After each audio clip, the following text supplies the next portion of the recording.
We are back on the Rational Boomer podcast. Hopefully, your day is going well. By the time you hear this, it will be Friday. We are recording this on Thursday night. We have a guest, as we commonly do, and it's Howard from Western Minnesota, rural Minnesota, very red Minnesota. Uh, since first coming on this podcast, he's become an activist as well, showing up at protests in Washington D.C. and here in Minnesota and such. So Howard, it's good to have you back, and I've been anxious to talk to you about some of your exploits and your perspectives of what's going on today. Yeah, thanks for having me, Mike. Um, yeah, I turned 62 this year, old enough to retire, and I've been to four protests so far. I never thought that's something I'd have to pursue after I retire, got retirement age anyway. And I'm afraid if more people don't get out there, it's going to be too late. They're moving fast. Well, you were down in downtown Minneapolis or near downtown Minneapolis with this whole ICE issue recently, last week, was it? Yeah, I was going to go earlier in the week and then I went to Litchfield and then I ended up actually going to a protest in Wilmer Okay. because they drugged that young Somalian girl down the street. And that was kind of put together on spur of the moment. We'll get to, I was to the cities after that. But anyway, I went to that protest in Wilmer because I figure it's redder in Wilmer than it is in the cities. And I bet there was over 300 people that turned out for that. And that just was put together, real quick like.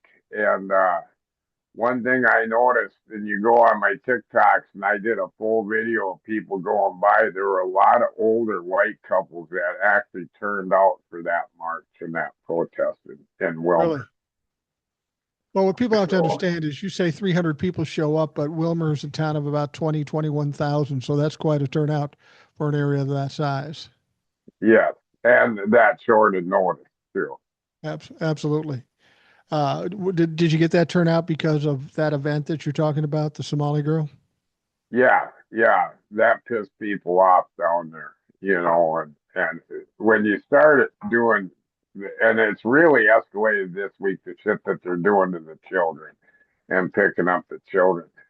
So anyway, that was earlier in the week, and then I was down in the cities this weekend, past weekend, colder than the son of a bitch, just like it is today, not quite as bad and I was protesting right at the entrance of the Whipple Detention Center at Fort Snelling. Well, So, if people listening in other parts of the country don't understand by what we mean by cold, um, it is 9 o'clock on a Friday or Thursday in Minnesota. The current temperature, looking at my phone, is minus 15, and it's probably going down to minus 20 or something like that. My wife said something today. Um, I had to laugh at her.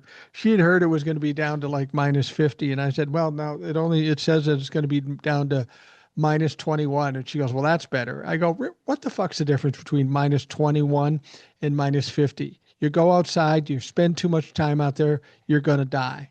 It's fucking horrific, no matter if it's 20, minus 20 or minus 50. yeah, but she's a true Minnesotan. It could be, it's just like it could be worse if the wind was blowing.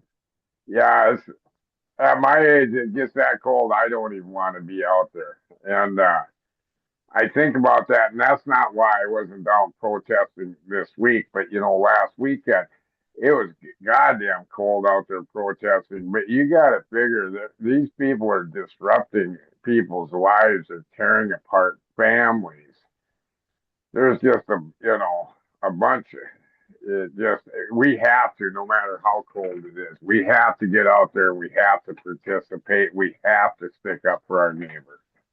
Well, you said you So came down to the cities. I think you were over near the Whipple building, which is where the ICE headquarters is, at least at this point.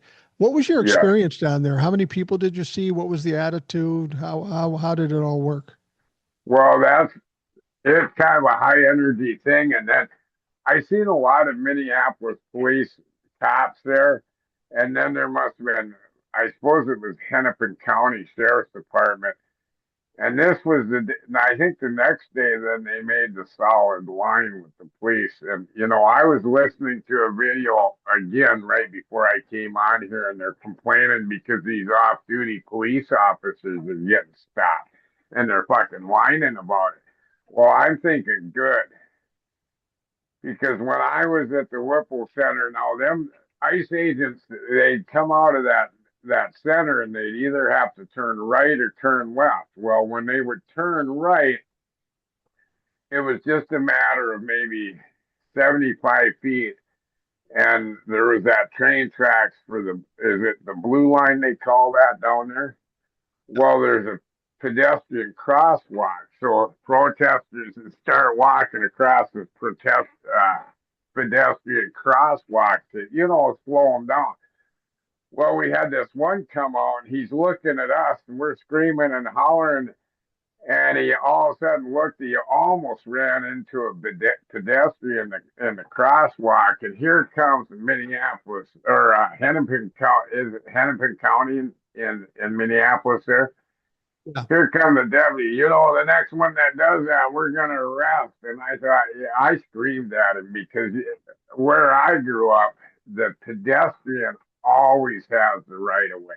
It was That's the law in Minnesota. Every time them police would pull up, they threatened us. It was never about what ICE was doing. So it was like they were there protecting ICE. And I just had seen that Minneapolis mayor on there saying, ICE, get the fuck out. Well, then why do you have the Minneapolis and Hennepin? Well, I know it has nothing to do with the sheriff's department, but why do you have the Minneapolis police protecting the ICE agents? Well, that's my whole point. As much as I like Tim Walz, don't really have any feelings about Jacob Frey. I think people got a misperception of him when he said, get the fuck out of my town, like he's some tough guy. He was also the mayor during the George Floyd riots. He didn't do much of anything. I don't think Jacob Frey is a especially tough guy. He's not a very reactive guy. I think during George Floyd, he was over his head. Tim Walz, it's all well and good for these people to say this and talk tough and all this, but we're at a stage now where this shit is happening now. I don't want to hear what you think. I want to see what you're going to fucking do. And up to this point, Tim Walz and Jacob Frey and everybody else isn't doing anything, because while the Minneapolis police are out there, they're just an extension of ICE. I'm sorry to fucking say so, but that's what it seems to be.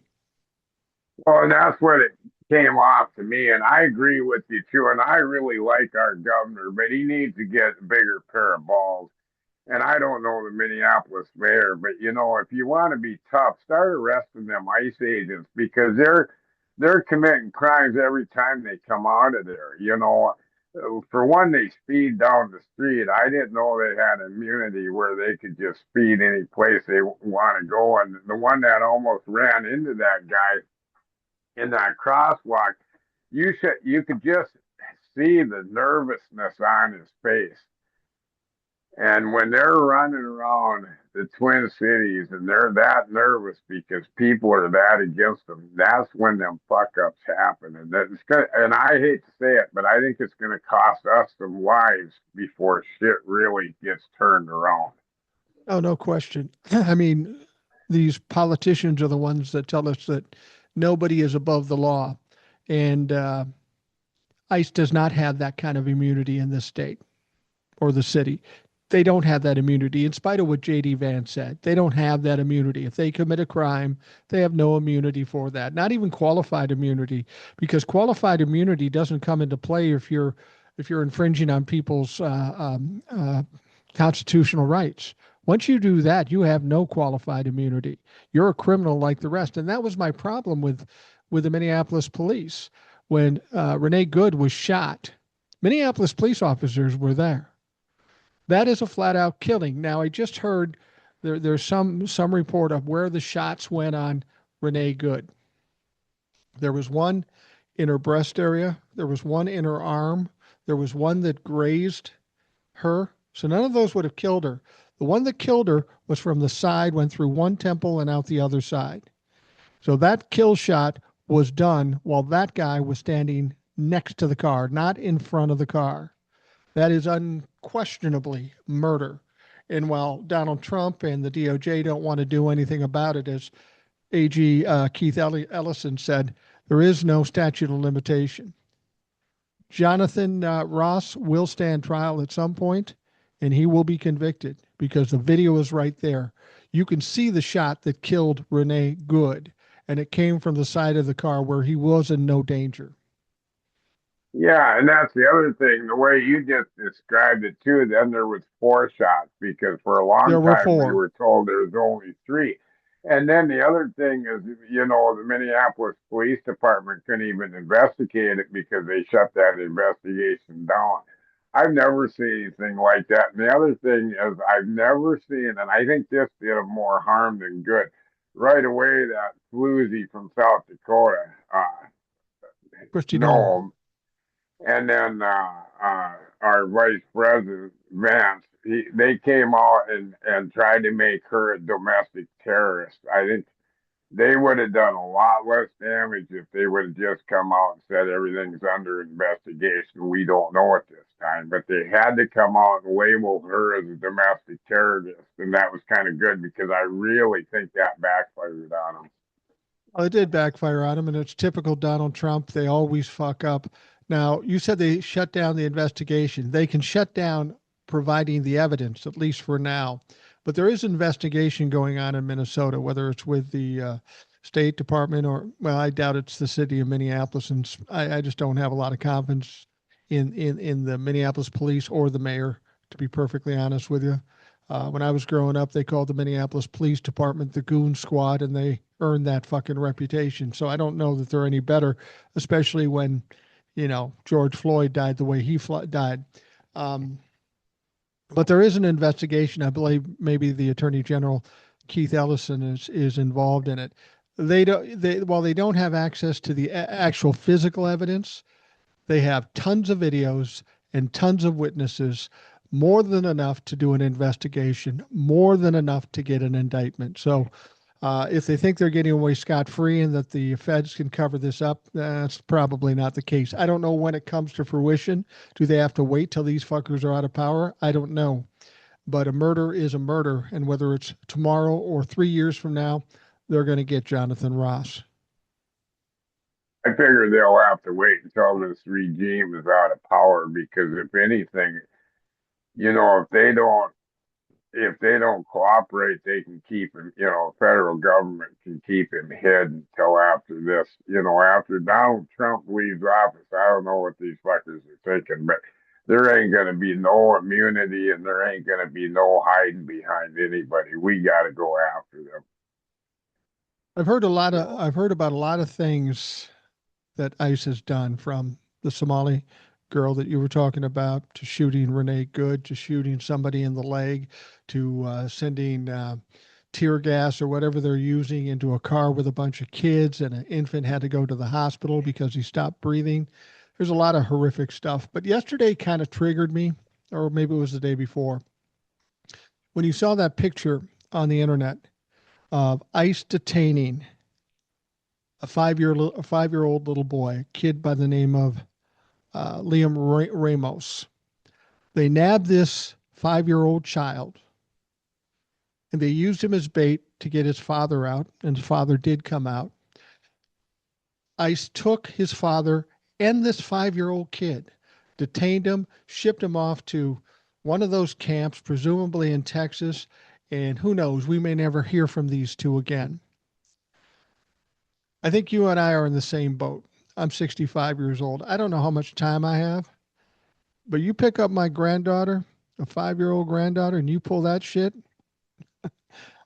I'm going John Wick on this motherfucker. I'll be happy to give up whatever left of my life is, and I'm going to take some ICE agents out. That's just the fucking, you don't do that. And to sit and watch that happen, I asked a question on TikTok. I said, so you evangelical Christians that support this shit, that are crying about protesters going into your church, Are we to believe that you buy into this, that you support that? You support detaining a 5-year-old child and sending him to a concentration camp while at the same time you're covering up for the most heinous pedophile in the history of this country, Donald Trump's best friend.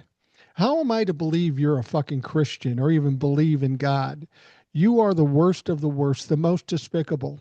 And you know what? When I put that out there, not one of those Christian motherfuckers were able to say a word to me. They're very quiet. And that's how they get when they get exposed for who they are.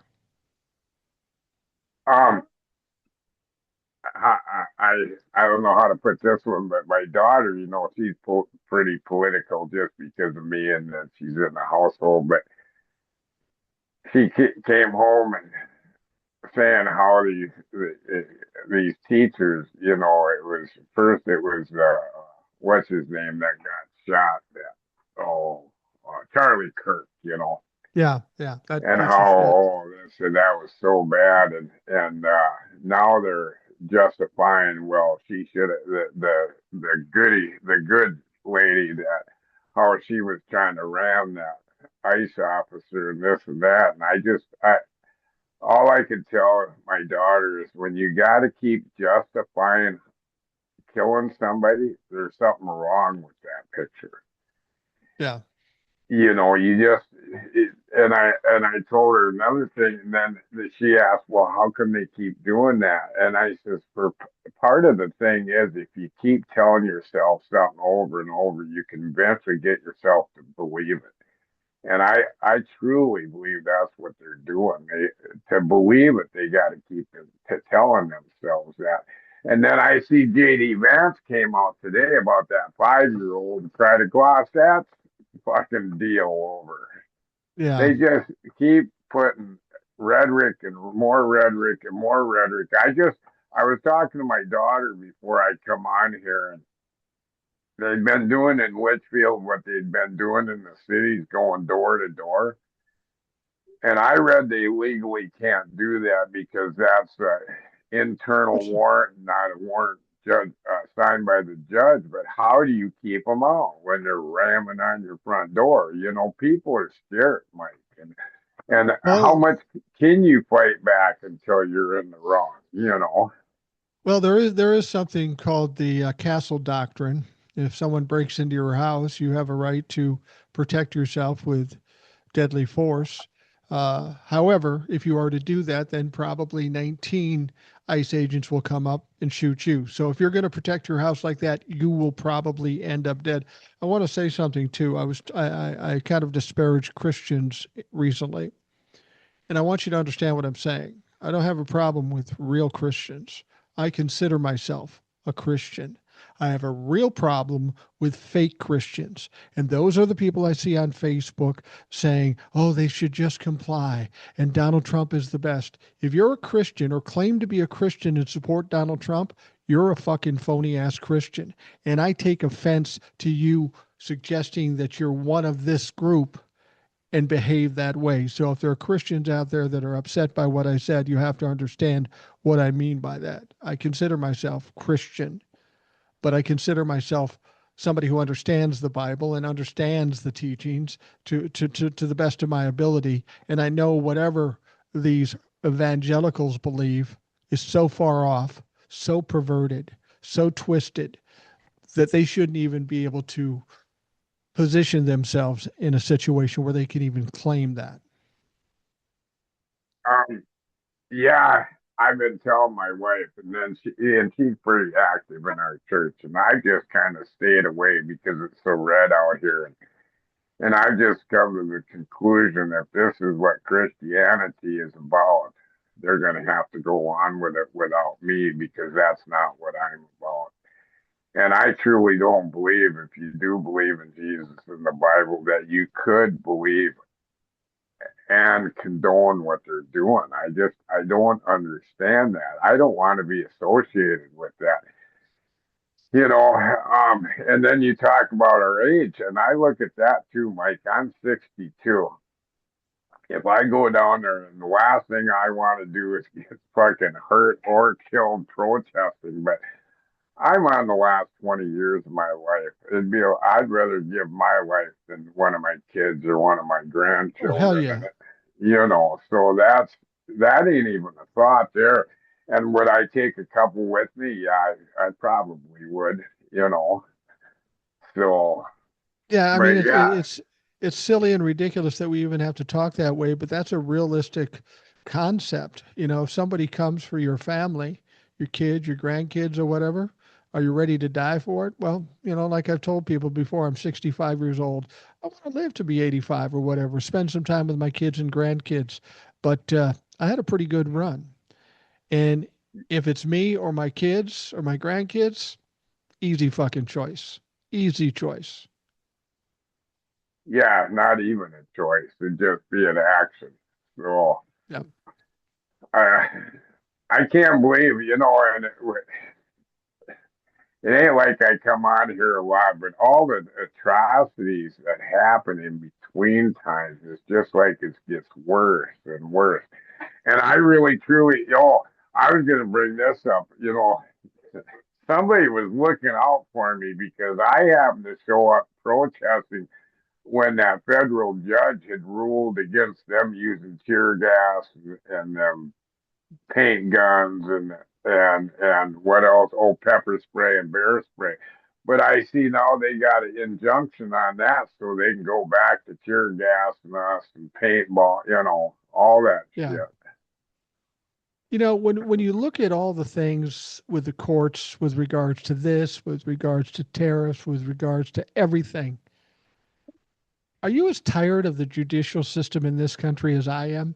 I mean, it's so convoluted. You get a decision, and then they appeal it, and then the decision is off, and then they appeal it again. Our judicial system, for my taste, is too cumbersome, too slow, and really not effective. One of the reasons Donald Trump has been able to do the many things he's done, even though he's lost court cases, is his ability to delay and elongate all this shit. If that's what our judicial system is about, we need another fucking plan. Mike, I can talk on that because I've been in our fucking judicial system, and it's set up like the rest of our government set up. It's made to work for the rich because to get all them delays and all that shit, you got to keep paying your lawyers to go back in court. Well, poor people like you and I, we got to go in there and take a plea or, we got to get our shit handled and get back out of there because we can't keep affording to go. So the judicial system is set up for the rich people. Oh, no And question. it's just like when you talk about they're gonna make being poor, they're Illegal. gonna criminalize being poor, And yeah, it takes money to fight in our judicial system, and it's not set up for a poor person to fight for his rights. So Do there's a you feel lot of like stuff. do you feel like Go we're at ahead. a kind of a tipping point though? I mean, I because hope so. this is starting to get exposed and people are getting upset and they're in the streets. We saw something similar to this in the 60s, and that was kind of a tipping point. I almost think at this stage, um, we need a tear down and reset of everything because Congress, you Republicans are dirtbags and they're not worth anything. They should be eradicated. But I'm so disappointed in some of the Democrats too. I think the whole system is a fucking mess, and we maybe need to look at a different way to do it, or at least a fresh start in what was intended to be a democracy. I think there's a lot of stuff that needs to be tweaked and changed with our government and our judicial system. And I've said this before, and you said it's hard to do. I think our Constitution needs to be tweaked. We're 250 years old this year. We Yeah. are a good country, but we're a different country than we were 250 years ago. And that all does take work, but we need to get some people in there that are willing to do that work and put some limits on themselves. And we're supposed to be a three-tier government. and not a one-tier government. We need to get all that back and checks and balances instead of just norms. You know, I think people kept always talking about how we're the greatest country in the world. We are not the greatest country in the world. I don't fucking care what anybody says. We can put us up against the Scandinavian countries, the European countries, the Asian countries. Um, there are countries far better than what we are in terms of how they treat the people, the citizens of their country. I think we have the potential to be a good country, but I think our government is a lot the same to what we're seeing in religion. What we have to understand with religion, you talk about churches being sacrosanct and this is a place of honor. And I'm not saying there aren't some churches like that, but you have to remember churches are run by human beings who struggle with greed and corruption and striving for power. And that's one of the problems you have in churches. And that's certainly something we have as a problem in government. We have the human waste that goes in and takes advantage of situations to take advantage of others. They get themselves in power, then those organizations become the opposite of what they're supposed to be, and they become a scourge on society. This is the problem. When you let people run wild, they will fuck things up. They will steal, they will cheat, they will hurt other people for their benefit. And unfortunately, that's what we're looking at. You know, let's talk about the church where the protesters went in. And I'm curious how you feel about this. My wife and I argued about this a little bit. Um, the protesters went into the church and protested and disrupted a church service. Now, a lot of people would say that's horrible. They're terrible people. Yeah, but their pastor was a regional coordinator for ICE. Is this really a good church when all these people, and this was a MAGA church too, so these people support all the things that are going on? I question the the uh, the legitimacy of a church who will cry and whine about protesters coming in exposing a hypocrite who at the same time support kicking in doors and dragging out old men and kids in handcuffs through the cold, throwing them in a truck and taking them to God knows where. Please tell me how you can support that and then whine about somebody coming into your church. I think it was good because I think one of the biggest problems we have in this country is fucking religion. We've got people on the religious side of things that aren't truly religious. That's not what they're doing. They're doing harm to other people to benefit them and telling everybody you must be like us, which is contrary to what the Constitution suggests.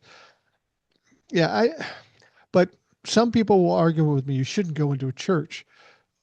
Well, yeah, if the church is legitimate, I could understand that.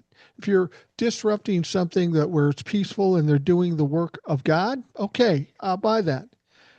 But if your main guy is in charge of kidnapping children like poor little 5 year old Liam Ramos. They should be exposed. They should be disrupted. And you know what? We didn't make the rules. This adversarial nature of this country was started by Republicans. You only cry when we put it back in your face. Well, you better get ready because that's what we're going to do. We can't count on the government. We can't count on the police. Only thing we could do is count on ourselves. And if it takes walking into a church to stir things up, well, motherfuckers, you started it. I think they should protest at that church every goddamn Sunday until they get rid of that guy and the parishioners because all you got in that church is a bunch of entitled, self-righteous white people, you know.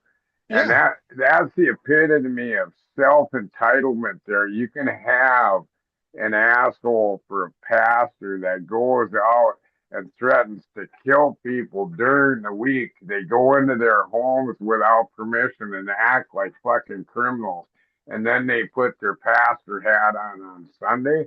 I think they got, for one, they got a bad leader. And if you're willing to follow that, you're just goddamn stupid as they are. So I think, I, I think he, why can't we I, just lock them in their church and gas them? I don't know. I think if you've got an ICE agent or an ICE leader that's not necessarily religious and just cruel and anti-constitution and anti-civil rights, and they do what they do, I think if you have somebody like that who also claims to be a church leader, they are worse than the people who have just owned that the fact that they're evil. This fucking clown is not only evil, but he's trying to hide behind religion. To me, that makes him worse. Yeah, that makes him 10 times worse. I don't see how they can justify that. And yeah, I I don't have much to say about that, but except that church should be shut shut down, just plain Yeah. shut down. Well, it may end up being that way because people will be afraid to go there or won't go there. Now, did you hear that Pam Bondi? I think she was in town today too because she's so tough. But they were trying to get an indictment or an arrest for Don Lemon because Don Lemon was in the church too. Now, Don Lemon was just doing what he does. He's a journalist. He was following the news and he was reporting on the news. But of course, Donald Trump and his stupid ass and all these people think, well, he should go to jail. That's the first thing he says about everybody. They took their case to a judge in Minneapolis, a federal judge, and said, we want to prosecute Don Lemon. The judge said, yeah, nah, you got nothing here. And they were appalled by that. They shouldn't be surprised. They tried to indict and convict James Comey. They tried to do it to Letitia James 3 times. They tried to um, uh, indict and arrest Joe Biden and any number of other people, and they constantly fail. So they're surprised that they had nothing on Don Lemon. Fuck you. I'm glad to see it. Now, they did apparently arrest the protesters that went in there. What are you going to charge them with? Isn't a church a public place? That's what I was wondering. When I heard they were arresting the protesters, not Don Lemon, that he had like press status or whatever, Well, being a they wanted to arrest him, but they the judge wanted said to, no. but they couldn't. But even like you say, the rest of the protesters, what can they charge them with? I don't know. I'm not a lawyer. I hope there's nothing they can charge them with, I because suspect, we have the right to protest. I yeah. would think until that church went and got a restraining order against the protesters, they would have just as much right to be there as anybody else. Well, one thing about this church, it pays no taxes. It's supposed to be open to the public, to other Christians. You maybe didn't like what they did, but would you do the same thing if they'd been brown or gay or whatever? See, that's the problem. These people want all the rights for them, and they want to take away the rights from us. Again, this whole issue of going after one another, and I get it all the time. Trumplafucks are very confused by me, and probably by somebody like you too. They're used to going up to Democrats and Democrats taking the high road and being nice guys and being tolerant. People like you and me aren't. And they get confused when somebody like me gets in their face and says, you're a piece of shit. You better fucking back down. Because that's the only way to get these people to back down is to push back. You were talking earlier about how they keep doing this and how they keep doing this, and both you and I know why they keep doing it because they're bullies, and bullies will go as far as they can until they get knocked on their ass. And unfortunately, our government, our state government, and our police force won't do it. That's why it's left to the people of this country, the people of this state, to push back. And Minnesota is, in fact, pushing back, and they're doing it pretty smart. They're doing it very creatively, with the water and all this other shit. So it's unfortunate, but we need to remember this that when the chips were down, we were the only ones fighting. That's another thing, and I always want to remind people we need more of you out there. We need more of you. It's gonna get better. It's gonna get worse before it gets better, and it's gonna get scary out there because, yeah, it's just like the government is always jumping on the wrong side because that's not the way they want this to go. They want total control. And what I tell people now is, I'm sorry if you can't recognize fascism, but I'll fight for you anyway, because that's what Right. is going on. It's fascism in our country. So I've had people I say to me, don't "Well, see. Go ahead. people have said to me, you're Antifa," and I go, "Yeah, I am. Antifa isn't a group, but just the essence of that word, anti-fascist. Yeah, I'm against fascism. Are you saying you're not?" It's just the whole fucking thing is just stupid. They come up with buzzwords that they don't even know what they mean, and they try to shame people with them. Like they'll say you're a libtard or whatever. I don't give a fuck what you call me. You're a stupid ass. You're ignorant. You're fighting to destroy this country, and I'm sorry. I'm just not going to fucking tolerate it. Um, I can't support a pedophile either. There's another thing going on. The Epstein files still aren't released, and he creates all this other chaos. And part of that, who is he protecting there? Him and his friends. He's already said that. Well, So, exactly, exactly. I mean, how else are we supposed to read this? Donald Trump said before the election that we're going to release the Epstein files. We've got to expose the Democratic cabal of pedophiles. So he gets in office.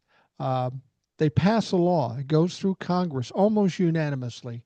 Donald Trump signs the law. And now the DOJ is trying to talk to courts and saying, we don't have to comply with the law. What other way to read that is that it's a fucking cover up? And if it's a cover up, what are you covering up? Who are you protecting? You're not protecting the victims. You're protecting the the predators. And Donald Trump has got to be in the midst of it. well, and that's another thing. And I made a little TikTok about that. I've never thought I'd see a regime that makes a law. And of course, they're the first ones to break it. Why did they make the fucking law in the first place? Well, they did it Um, because then the Democrats would be able to say, "See, they're covering it up," and it's just like everything with Donald Trump. Donald Trump puts it off to the next day and the next day, assuming he's going to be able to come up with a way to figure it out, and of course, he never does. So he ends up looking dumber. But that's what they did. These people in Congress are such cowardly motherfuckers. They did not want to put their name in public saying they were voting for holding back the Epstein files. But then Donald Trump signs it because he had no choice because it was a veto proof. Um, but he assumed that he could play some other game, some other angle to stop them. And clearly he did. He's just having Pam Bondi violating the law. It's day 34 since the law has been violated. And don't you find it funny?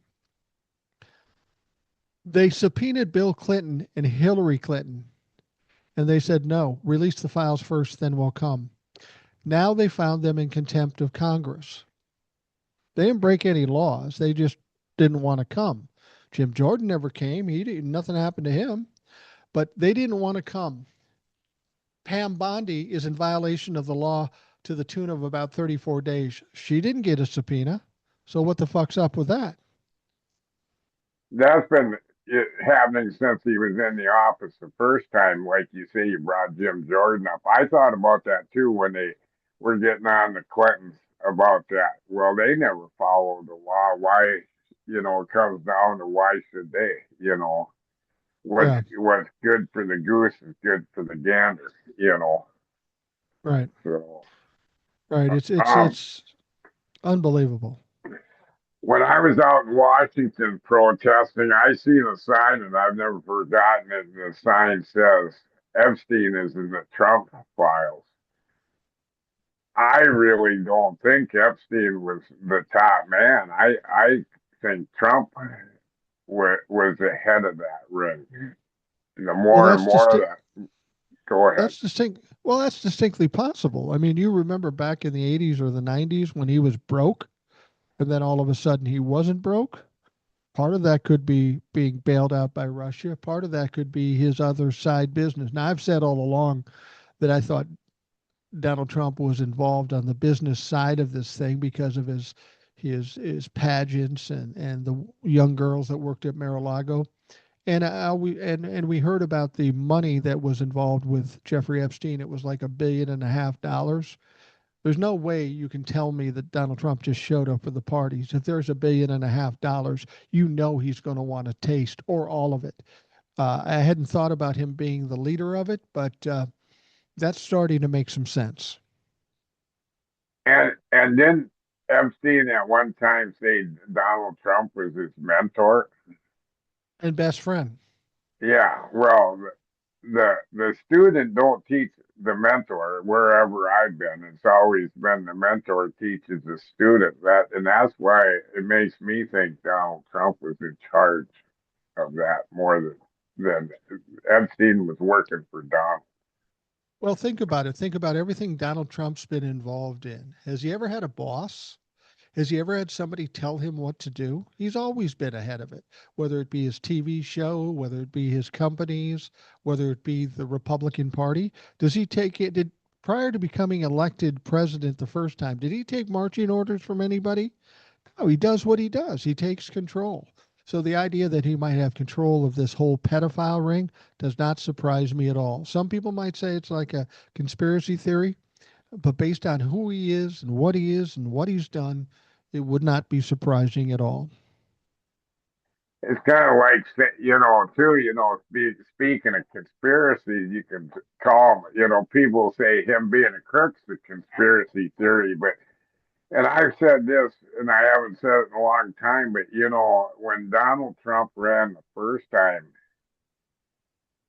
he was a crook before he ever ran. And how can I explain this one except that you and I probably understand this, but you give an alcoholic a bottle of whiskey, by the time he's halfway, three quarters through that bottle of whiskey, whatever behaviors he has gets amplified. Right. Well, I think when Donald Trump got into politics, it was almost like a drunk getting a bottle of whiskey. All his bad behaviors became amplified because he did get elected to the most powerful position in the world. And he's a bit obsessive too. Yes, He's like anybody else with that addictive behavior. If he gets money, he wants more. He wants more. If he gets power, he wants more and he wants more. And somebody like Donald Trump, somebody I've known people like him before, they will keep asking more and taking more until they're stopped. Let me give you an example. I want Greenland. I'm going to pay everybody in Greenland. That didn't work. I'm going to buy Greenland. That didn't work.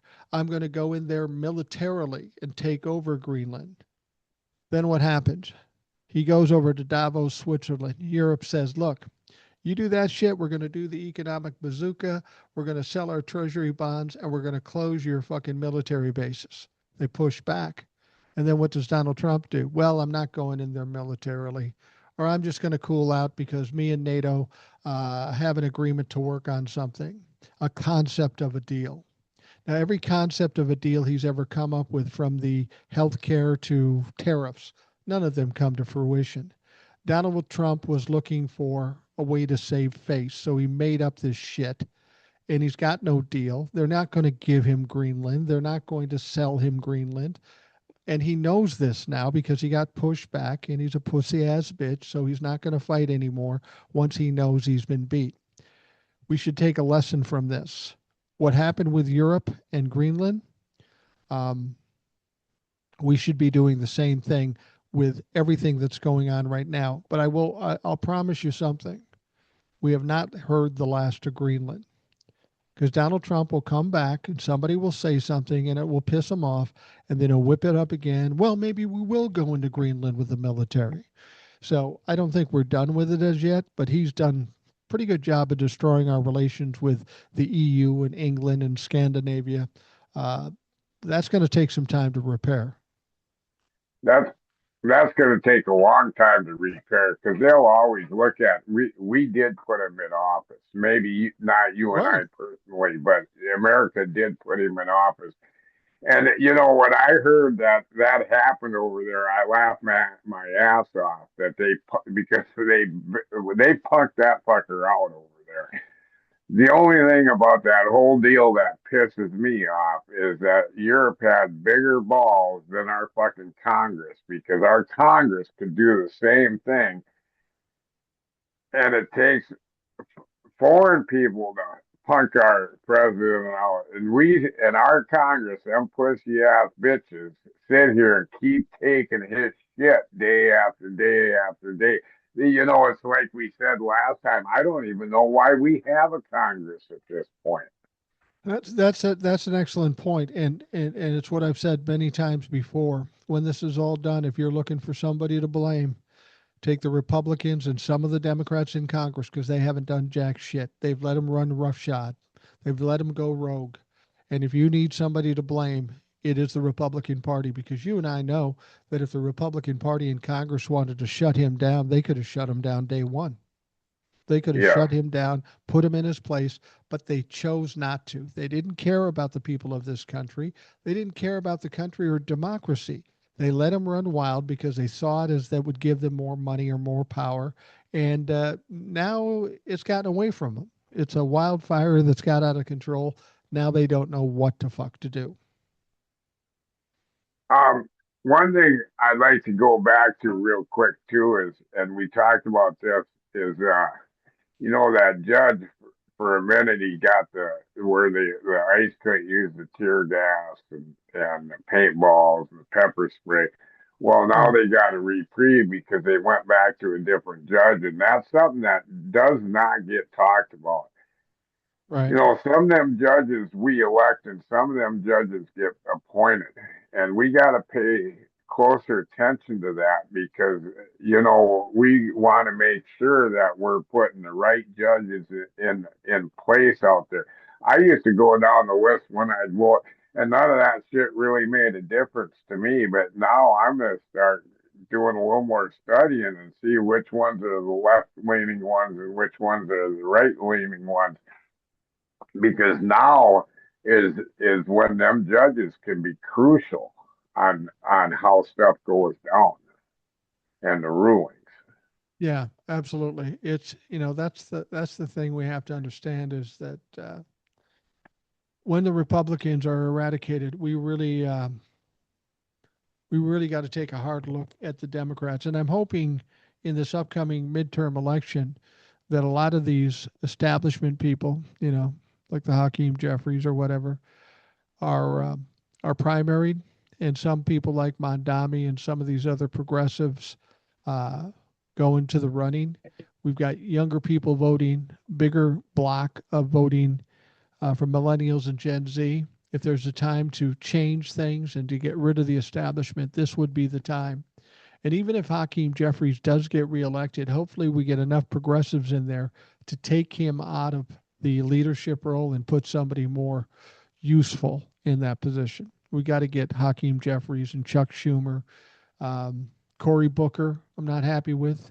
Cory Booker is a kiss ass. He's got his hands in the pockets of APAC and other things.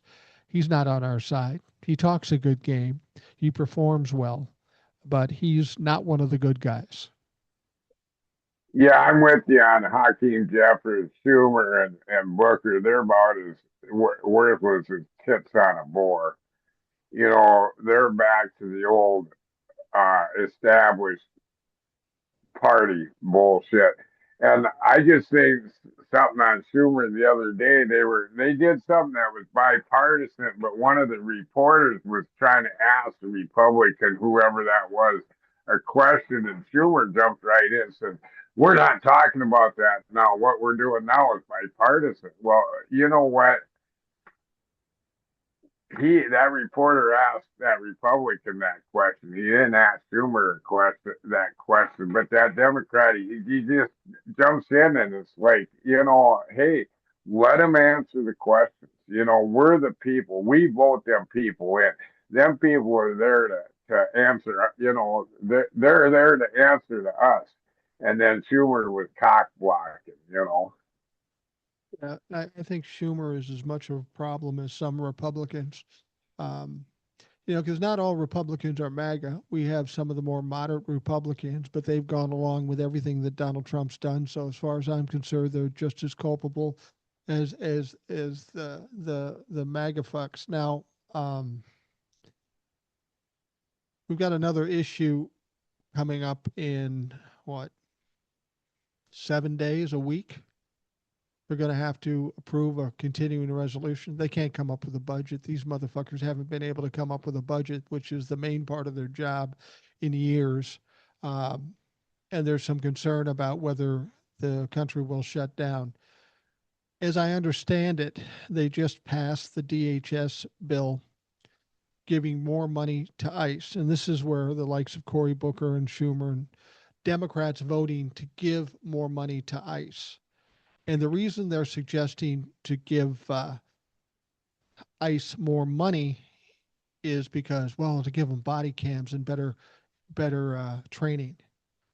Motherfucker, the house is burning. This isn't about training anymore. If you're worried about these people not being properly trained, you need to fire all of them and start over, because this isn't about training. This is about who's leading these people. And when a Democrat comes in and tells us we're going to vote to give a group more money who already get more money than any other law enforcement group in this state, maybe in the country, I'm sorry, I don't buy that shit. You're just buying in. I don't know if it's the military industrial complex or just the oligarchs or whatever you're buying into, but Democrats should not be voting for that, and they did. What I read, there were seven of them that voted for it, and what they're trying to sling it off is it would have passed even without their votes. But I tell you what, we need to keep track of people like that that vote against their party, because they don't need to be reelected either. Them. I don't care if it would have passed without them. Them Democrats should have never signed on that fucking line, whether it was going to pass or not. Well, that's a horrible excuse. Well, it would have passed anyway. So then why did you have to fucking sign on to it? If it would have passed Exactly. anyway, if it would have passed anyway, and you still signed on to it, that means to me that you truly believe in this. And if you truly believe in this, you're kind of wrong-headed in this sense. You aren't on the team of the good guys. You are on the team of the bad guys. You gave money to a group that just detained and shipped off a 5-year-old kid. You know what? You, as a Democrat, voting to give them more money, you're just as guilty as the ICE agents that grabbed that little kid, far as I'm concerned. Agree 100% there. And that's another thing I'm learning how to do is get in there and look at that voting record. I'm sure it's just a site you got to, but we need to start paying more attention to that too. Well, it's been really easy to get our focus off the Democrats because of the dumpster fire that is the Republican Party. Um, but we have a lot of problems. People ask me, what are you going to do if the Republicans are eradicated and Donald Trump is gone? I'm going to have a fucking microscope on the Democrats and find out where our problems are there. I don't join clubs, so I'm not a Democrat or a Republican. The only criteria I have is the difference between good and evil and right and wrong. And I don't care about parties because I don't know that there's a whole lot of difference at some levels. I mean, granted, the Republican Party is the worst of the worst, but there are people on the Democratic side, like a Fetterman or even somebody like Cory Booker, that help perpetuate these evil motherfuckers. So they have to be held accountable too. Yeah. I was thinking the other day, back, and I remember when Reagan got elected, and I thought that was a good thing. And my dad, now, he's been gone a lot of years, but he was my great uncle, adopted me, so he was a lot older than me. But I remember he was so against Reagan. But another thing he was a World War II D-Day vet, Fourth Wave, Omaha Beach. Yeah. And when Reagan got elected, he looked at me and he says, "Kid, don't ever let fascism take over the United States." And I laughed at that man. Yeah. And I said, as Americans, we're smarter than them. And he says, "Yeah, that's what the Germans told me too." And that's all he ever said. And it kind of, I was thinking about things the other day, and that conversation popped in my head. And when we had that, I didn't realize how important that conversation actually was. Absolutely. And he's You seen know, it coming through Reagan, and he's the one that started the whole shit ball too, pretty much. yeah, he absolutely did. I just want to give the names of the 7 people that voted for the DHS bill to add $10 billion to it. Um, 7 Democrats who sided with the Republicans were Representatives Henry Cuellar. Do you remember that name? That's the guy that was indicted for fraud, and Donald Trump pardoned him. He voted for the extra money for the DHS.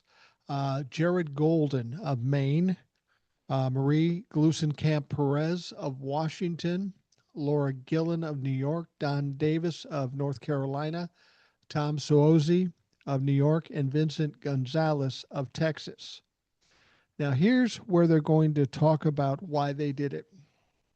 It says the bill also provides billions of dollars in funding for the Federal Emergency Management, FEMA, the Transportation Security Administration, TSA, and the U.S. Secret Service, the Disaster Relief Fund, and other programs. Okay. It sounds, yeah, let's give more money to FEMA. I'm all for that with people in tragedies that need help. But what do we know about FEMA? FEMA picks and chooses who they're going to help. They might help a red state. They definitely aren't going to help a blue state. So we're going to award them with more money so they can refuse money to people who need it. Don't tell me you're doing it for the sake of FEMA, because FEMA is directed by Donald Trump, and he's using it as a fucking cudgel at this point.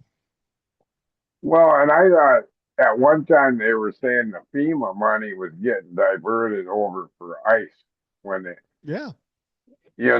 so all it is more money that's going to get diverted over. And I, Yeah. How do we know that $10 billion isn't going to get diverted over to ICE? People say, well, that yes, won't happen. It's already fucking happened. So why wouldn't it this time? exactly. And hopefully they're running short of money. I don't know where they've gotten their budget up to this point, but hopefully they're running short of money because people have a hard time going to work if they're not getting paid. I talked to police officers out in Washington when we were out there, and I was out there on a Saturday, and they just got paid that Thursday before. Right. So Well, I, if you're not yeah, getting paid, you got to feed your family. So you go do something else for somebody who will actually pay you. Yeah, people don't get paid. That's why I'm wondering what's going to happen if we get this shutdown, if we don't get this shutdown. If we get the shutdown, does it make a difference? Probably not, the way the Democrats handle things. Uh, uh, you know, people worry about all these different things in other parts of the world, Gaza, Ukraine, and Russia, and some of this other shit. We've got a fucking house burning down here. We've got to focus on that and get that fixed before we can start sending more money to Israel or dealing with the Ukraine Russia war. We've got a problem in the Ukraine Russia war. We've got a moderator or a mediator in Donald Trump that is corrupt. I don't know if you heard this story. I talked about it on the podcast recently. Ukraine was concerned that the United States was getting information from them and then feeding it to Russia. Okay. So they decided to run a little test. In Ukraine, in cooperation with France, they used a French spy or something like that. They created some false information to see if it ended up getting back to Vladimir Putin. So they created this information, fed it to the United States, to Donald Trump and his people, and sure enough, it ended up back with Russia. How can we have Donald Trump mediating between Russia and Ukraine if Donald Trump's only goal is to get Ukraine to fucking surrender? That didn't get well, much of a that didn't get much of a coverage in mainstream media, but that in itself is fucking treason. It's fucking treason. And what's he doing over there mediating anyway? And it's just like the other statement he made the other day, he's now running Venezuela. That's not his job. All them things aren't his job. Fucking the United States is burning down and he's got his fucking nose every place else but where it should be. And then how about that thing in Iran? He was gonna bomb Iran because to stick up for the protesters, and then he wants his own protesters shot at. This man, whenever I see somebody out there on TikTok and they're putting something up about Donald Trump, I just type in Donald Trump is fucking insane. You know, he's out there embarrassing us on the world stage, and you can't we make a citizen's arrest or do something with that man? Did you see his speech in Davos, Switzerland? You know, where he stood up in front of the crowd. People in the audience, other international leaders, were literally laughing at this clown. I mean, what he said made no sense at all. It was ridiculous. It wasn't on topic for the reason he was there, was talk about economics. All he could say is, we're the hottest country in the world. We got the best economy. You wish you had this economy. And the fact of the matter is, the economy is not great. Um, you know, he went over there and wasn't supposed to talk about Greenland, apparently, from his staff, but he did. And when he decided to back off of Greenland, it was because of what the EU did. But you know what else stopped him from talking about Greenland? Stock market dropped by 1,000 points in one fucking day because people were getting freaked out. Because if the EU did what they said they were going to do, use the economic bazooka, sell treasury bonds, that would literally crash the economy in this country in days. And so Donald Trump finally backed off of it because the oligarchs came to him and said, dude, you got to fucking shut up. You got to stop doing this. So he did. But if he gets mad again or he gets embarrassed, and he should be embarrassed, he'll stir that shit back up again. That's what he does. He stirs shit up when he needs to distract or if he needs to prove that he's a tough guy. Yeah, and then that's another thing I have a hard time with. I was talking to somebody the other night. Well, they tried explaining to me that Greenland's very strategic. And I'm not saying it ain't. I've known for a long time going over the top of the world's a lot quicker than going around. But with the technology we have nowadays, and they're supposed to be our ally, and we share with our allies, it's kind of like being there ourselves. And now we're to the point, Mike, we have one ally, and that's Russia, maybe North Korea. You know, Yeah. this is ass backwards. How could anybody in the United States stand up? Because in the last 12 months since he's taken office, we've lost all our allies. You know, Russia was always our enemy, and now it's one of our only allies. To me, that makes no sense. I can't even hardly describe it. Well, and the problem with the idea of Russia being an ally, that's going to blow up in your face because Russia, even though Donald Trump might see them as an ally, Russia doesn't see us as an ally. They see us as a stumbling block. Vladimir Putin, all the other dictators are playing Donald Trump. They know he's a buffoon. They know he's stupid. And they know there's a lot to be gained by having control in the United States. So they're playing him. They're not his friend. They don't like him. They think he's a fool. The thing about Greenland is Denmark has had control of Greenland since 1814. 211 years they've had control of Greenland. And in those 211 years, how many security issues have we had with Greenland in its current situation? None that I know of. I may be wrong because I'm not old enough to remember them. But now all of a sudden, this is a potential threat. Here's what, and who would be the threat if there was a security issue with Greenland. Who does NATO fight against, and who do we need to protect Greenland from? Vladimir Putin, Russia. Exactly. NATO was basically put together to protect all those countries from Vladimir Putin. Now they wanted to talk about tearing apart NATO and taking over Greenland. That sounds like Vladimir Putin's fucking playbook to the T. And Donald Trump is there to get it for him. Yeah, and that is their playbook. But now that's another part that I didn't understand because why can't NATO stay together whether we're there or not? I would think if we're not there, they'd want to even be stronger in their alliances. Well, You know, I thought the same thing, and I think there would probably be some other kind of grouping. The premise is that America is the tough big brother. Europe and Scandinavia and some of the Asian countries, or whoever's in NATO, the 32 countries that are in NATO, they're all strong in their own little sections, but America was kind of the home base, the one strong guy that really put pressure on the likes of Russia and whatever. And without America, NATO becomes less strong. I don't know that that would mean that they would disband, but whether it's NATO or just some other kind of grouping of the European nations and Canada and Scandinavia and all that stuff, there would still be some cooperation amongst them.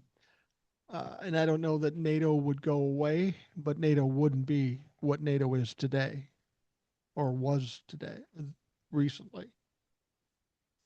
yeah, we've weakened it. There's no doubt about that. But I think even if we left, I think NATO would be strong enough to stand on its own, and I think it'd be strong enough that you. I don't think we'd want to test their power. That's what they're there for, is to keep us out of World War III. That's why NATO was put together, right?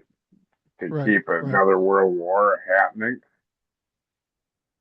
You Well, know, Donald Trump said something in his speech. He said, you know, if anybody in NATO needed our help, we would be there for them. But I don't think those people would be there to help America. And it just goes to show how stupid he is. One of the biggest things that NATO could do is something called Article 5. Article 5 means if one NATO nation is attacked, everybody gets involved to help them out. Article 5 was only used one time. And in spite of what Donald Trump said, that one time it was used, it was to help America. It was right after wasn't 9 it? 11. Yeah, So, I right was after 9 gonna say 11. that. So for Donald Trump to say that we would get nothing out of NATO is absolutely stupid. Donald Trump lived in New York at that time. If anybody should know this, it should be him as president of the United States. So Donald Trump can keep flapping his lips and bullshit, but he doesn't know what he's talking about. Yeah, and I read that too, that the only time that that's ever been done was after 9/11. And it just makes me wonder more about 9/11 because we ended up in the wrong place there too. Saddam Yeah, Hussein was never any part of 9/11, and that's where we went. That all never you have to made any sense. all, all you have to do is look at all the presidents who have had associations and friendships with Saudi Arabia. The only problem with it is 9/11. The bulk of the pilots were from Saudi Arabia. The planner of it, Osama bin Laden, from Saudi Arabia. So what do? We Arabia. go attack. We go attack Iraq. We should have attacked Saudi Arabia, but we won't do that because everybody's got too much money coming out of Saudi Arabia. That should tell us a lot about our U.S. government.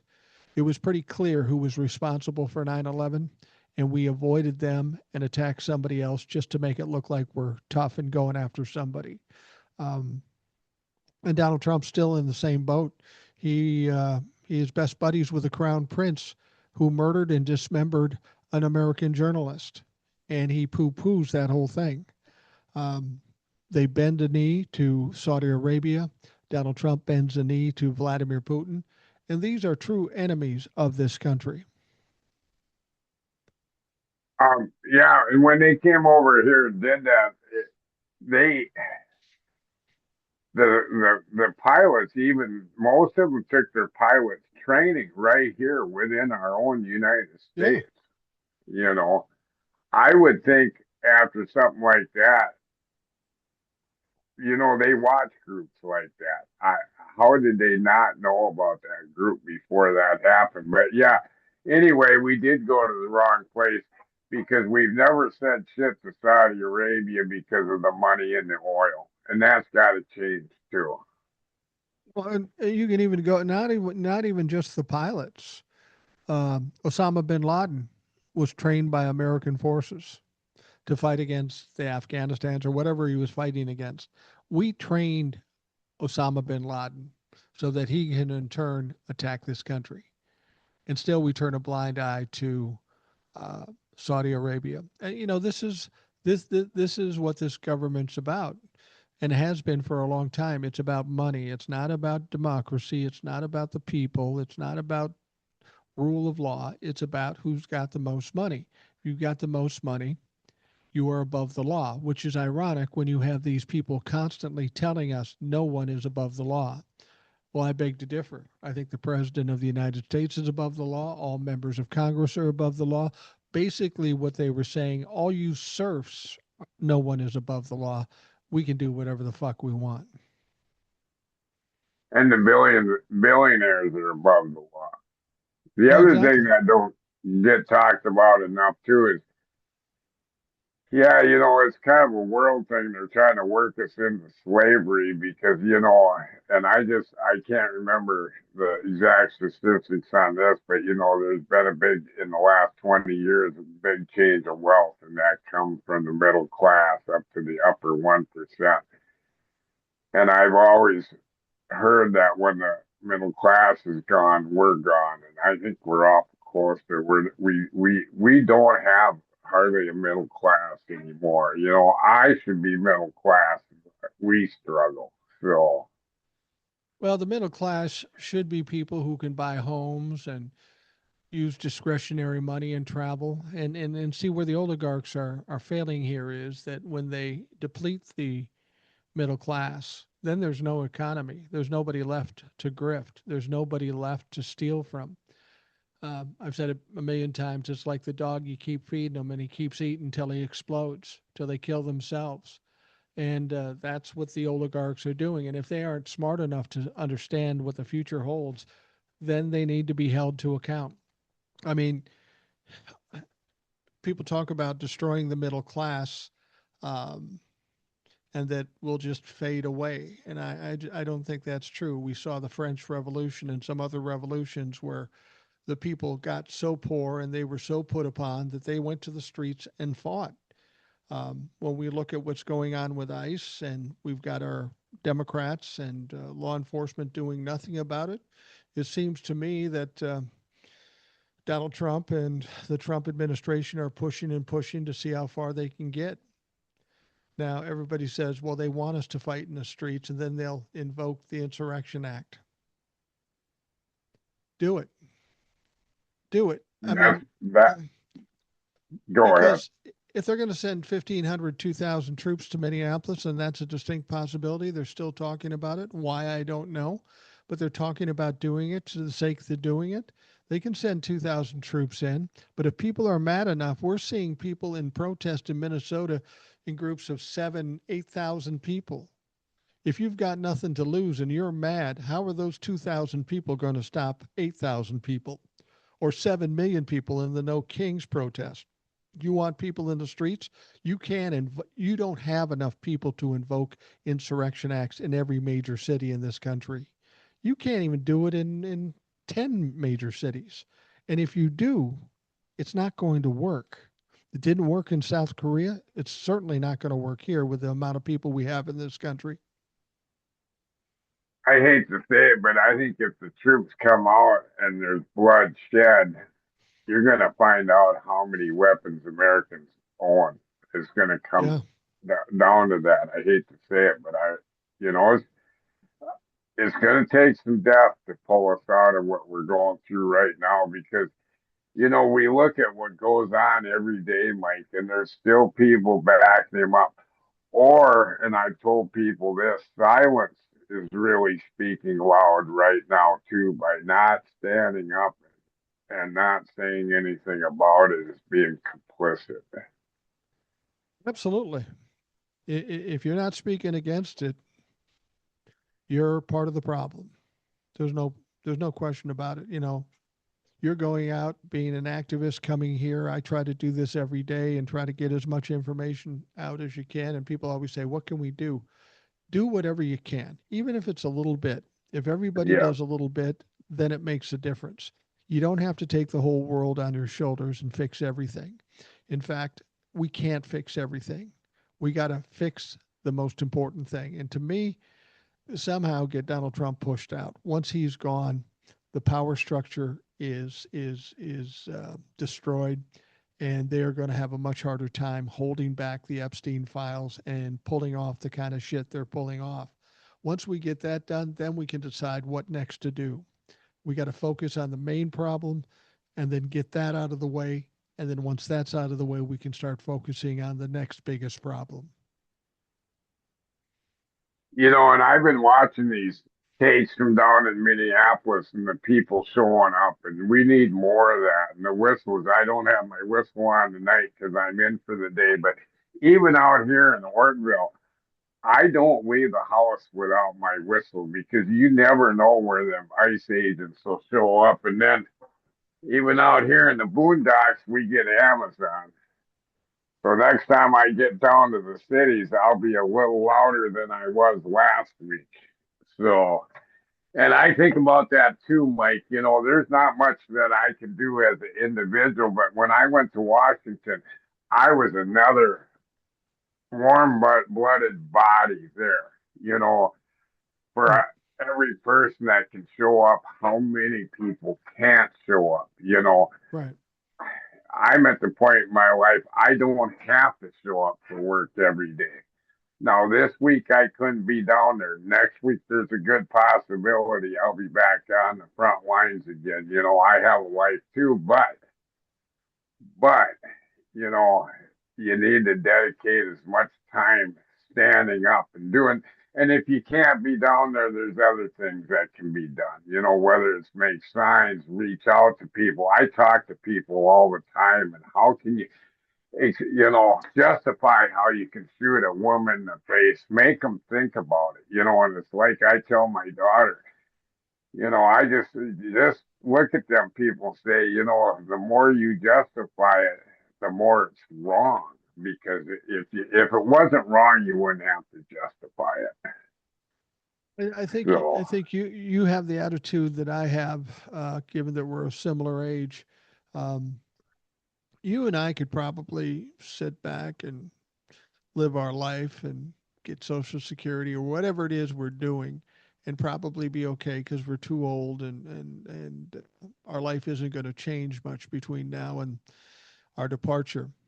But we have kids and we have grandkids, and we feel like that you have to put up a fight for the future that they are going to have. We're going to be long dead, and they're going to have to live with the remnants of what's going on now.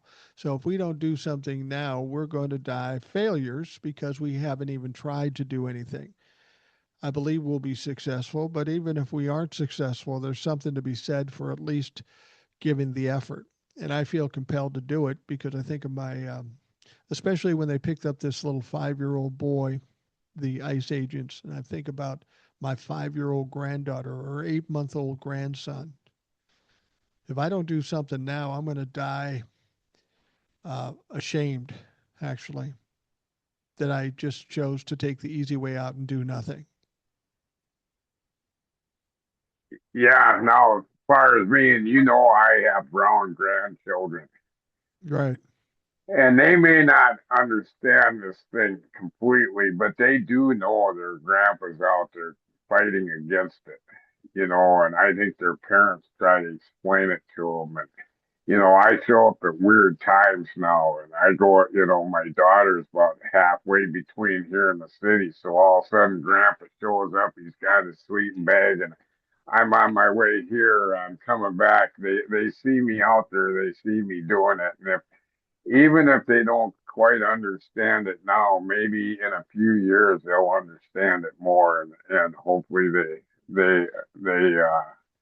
they can be proud of who I am because I may not be able to stop it, but at least I'm trying to do something about it. Yeah, I mean, you got to put up the fight, to get these people out here that say, "Oh no, we're fucked. I'm just going to give up." No, you never give up. You never give up. I always joke with my family that 30 years from now, when they're looking back at this time in history and my grandkids wondering um, what their ancestors did to fight against it, presumably to win and be where they are in a better place then. I I um, I imagine my two grandkids in their 30s uh, having somebody tell, well, just go on the internet and Google rational boomer, see what's up. And they're going to get hit with thousands and thousands and thousands of video. And they're going to say either he was a cool guy or that's a crazy motherfucker. Either way, they're right. Yeah, yeah, and I want same with my grandkids. I want them to know their grandpa loved them enough that I'll stand up every day that I can. And God help me if an ICE agent lays a hand on one of them and I'm near enough to do something about it. Somebody's gonna get hurt. It'll be me, but I won't be the only one. Right, right. Well, you're probably in the same situation I'm at. I'm 65. In my head, I'm probably 35. And in my younger days, I've gotten a few tussles and did pretty well when it came to fighting. In my head, I think, okay, somebody touches my kid, I'm going to knock the fuck out of them. 65, I may not be as able as I once was, but I will have the intent. And like you say, I'm going to make sure somebody comes down with me if I go down. Exactly. Exactly. And in the meantime, all I'm gonna do is just keep protesting, keep talking to people. I never thought I'd be a protester. I never thought I'd be political. And here I am. This fucking world is fucked up. Yeah, it's amazing. Prior to Donald Trump, I don't think I was all that political. I had opinions and I would argue my points, but it was never a big deal to me. The moment Donald Trump got elected, I thought to myself, "Oh fuck." And the reason I said that is because he reminded me of my father, that personality, that narcissistic personality. And I know the arc of that personality. It goes strong for a long time. It ultimately crashes and burns, and it looks like we're closer to that part of it than ever before, that Donald Trump will crash out and everything will explode around him. Um, and narcissists are known for this. When they crash out, they take their families down with them. Donald Trump's going to take the whole fucking country down with him. And we are going to be negatively affected by what's going on now. And when the ultimate crash comes, we've got to resign ourselves to that. Just say, okay, we let it go this far. We're going to have to take our medicine and get ready to clean things up when it's finally fucking done. And I hope when we come out the other side, and you've talked about this too, I hope we see universal health care. The other thing I'd like to see is our Social Security shored up.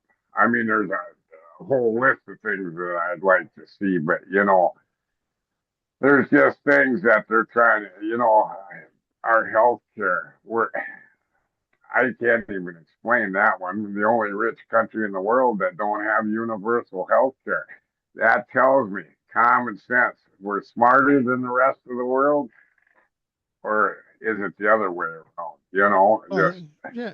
It's about corruption. It's about grift. It's about money. And we've been played by the Republicans, and enough Republicans believe the bullshit. And that's why we are where we are. But here we are right now. They haven't passed the extension to the ACA. So 24 million people are going to be without health care. That's going to be a tragedy. People will get sick, people will die. The only positive thing I can think of is if the If the healthcare thing goes to shit, people will be more interested in getting universal health care. And the politicians will have to address it because if you aren't for it, you're probably not going to get reelected. That's one of the things we need to push for once we come out the other side. Universal health care.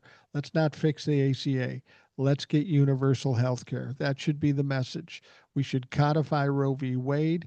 We should straighten out the Supreme Court, hack that motherfucking thing so that we can at least start to get back to where we need to be. We need to take our power back. Besides the Supreme Court, how can we set Congress up to never let this happen again? Our president right now has turned this into a one power head deal, and our government is supposed to be a three-headed animal. Right. It, you know, so If you have and one I branch, if you have one branch that isn't working properly, you have democracy in a precarious position. We currently have all three branches not working. We're on the precipice of losing democracy. That's why the time is now to fix this shit, cut off the head of the fucking snake, and start trying to get things back to where they should be while we still have time. and is it really come down to the Republicans and the Democrats right now? It's actually coming down to the difference between the rich and the poor, and then we've talked about that before. Is when they eliminate the middle class, the rich isn't going to benefit from that either. Where if you put money into our No. middle class and have that money getting spent, it goes back to the rich anyway. But it keeps everything going around. Well, if you cultivate the middle class, two things happen. They pay more taxes, they buy more shit. More taxes, the economy thrives if that's what you do. And how they don't get that, it's a pretty simple concept, and they don't apparently get it. Well, I tell you what, Howard, we're going to wrap things up for the Rational Boomer podcast. You're an old guy. I'm an old guy. You can only go so long. I mean, when I'm sitting here with one of the younger guys, I can sit back and take a breath and let them go on forever. But we're a couple of old guys that have so much energy, and it's starting to wane, I think. Yeah, I'm tired. I was outside today, and that cold air just takes it right out of me. Yeah, it really does. My wife is going on a trip to see a friend of hers in Las Vegas, so she'll be out of the warm weather or out of the cold weather. I'll be here freezing my ass off, so I'll spend most of my day inside doing TikToks and podcasts and staying the fuck warm because it's going to be cold today and tomorrow, and not looking forward to it. I think it's going to be cold through next week, and I think I'll be back out on the protesting trail again next week. I'm ready to jump back in there. Yeah, no doubt, no doubt. I will tell people that tomorrow, I just got notification. Ed should be on the show tomorrow. People look forward to that. They look forward to all the guests, but Ed offers Like a lot that. of wisdom for being a little bit older, and I always look forward to talking to him. So we'll be talking to him tomorrow, I believe. And You need old uh, soul on there. I've been trying, man. I've reached out to her a couple times and I haven't heard back. I know she's probably in the middle of something. I'll try again to reach out to her. Yeah, we do need old soul back on. Um, and she knows she's more than welcome anytime she wants to come back on. She's one of those young folks where I get to take a break when she's on because she's hard to stop. Who's that? Will. He goes on too. He don't hardly get a word in. But one thing, and I'll say because the old soul probably listens to this, whether she gets on it or not. She was part of my inspiration of getting out there and doing something about it. Because and not that I could ever match her energy, but I thought if that woman can do all the things that she can do, I can go out and do a little protesting.